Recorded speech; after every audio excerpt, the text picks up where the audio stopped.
মামার বাড়িতে বেড়াতে এসে নদীতে তলিয়ে যায় 2 বছরের শিশু। ঘটনাটি ঘটেছে চোপড়ার রাঙাগঞ্জ এলাকায়। পরিবার সূত্রে জানা যায়, শিলিগুড়ি থেকে মা বাবার সাথে মামার বাড়িতে বেড়াতে এসেছিল শিশুটি। আজ সকালে শিশুটি খেলতে খেলতে নদীর দিকে চলে যায়। তারপর থেকেই পরিবারের লোকজনদের সন্দেহ হয়। খবর পেয়ে পরিবারের লোকজন নদীর পাড়ে ছুটে গেলে সেখানে স্থানীয় একটি বাচ্চাকে দেখতে পায়। স্থানীয়রা বাচ্চাটির সাথে কথা বলে তারা জানতে পারে শিশুটি একটি বোতল নিয়ে খেলা করছিল। ঠিক সেই সময় শিশুটির হাত থেকে বোতলটি নদীতে চলে যায়। সেই বোতল আনতে গিয়ে নদীতে তলিয়ে যায় শিশুটি। খবর দেওয়া হয় চোপড়া থানায়। ঘটনাস্থলে পৌঁছায় চোপড়া থানার পুলিশ, পাশাপাশি ঘটনাস্থলে পৌঁছায় চোপড়া গ্রাম পঞ্চায়েতের প্রধান। তিনি জানান, প্রশাসনিকভাবে যে ব্যবস্থা নেওয়ার তা গ্রহণ করা হয়েছে। দ্রুত নদীর জলে নামিয়ে নিয়ে আসার প্রক্রিয়া শুরু হয়েছে। যত দ্রুত সম্ভব শিশুটির দেহ উদ্ধারের কাজ চলছে। তবে দুপুর 2টো গড়িয়ে গেলেও এখনো অবধি শিশুটির খোঁজ মেলেনি। চোপড়া থেকে গোপাল সরকারের রিপোর্ট, উত্তরবঙ্গ টুডে 24। আনন্দ সংবাদ, সুশিক্ষার শুভ সংবাদ জানাচ্ছে প্রসাদগঞ্জ বিদ্যানিকেতন, যেখানে central model academy English medium স্কুলে 2025-26 শিক্ষাবর্ষের নার্সারি থেকে 5ম শ্রেণী পর্যন্ত ভর্তি চলিতেছে।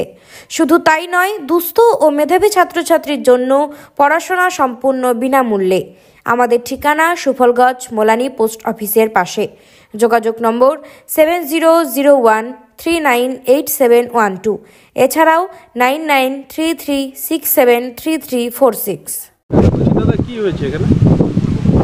একটা খুব মর্মান্তিকর ঘটনা, যেটা আমি সকালে উঠে মোটামুটি 11টা নাগাদ আমি শুনতে পাই। একটা 2.5 বছরের বাচ্চা নদীর জলে তলিয়ে যাওয়ার খবরটা খুব দুর্ভাগ্যজনক খবর। আমি নিজেও এখানে এসেছি, সাথে সাথে বিডিও সাহেবের সাথেও কথা হয়েছে। প্রশাসনিক লেভেলে যেটা করার সেটা অলরেডি আমরা করেছি। আমরা এখানে আই সাহেবও আসছিল, আমিও আসলাম। আমাদের বিডিও সাহেবের সাথেও কথা হয়েছে, আমাদের ডুবরি পার্টি আসতেছে।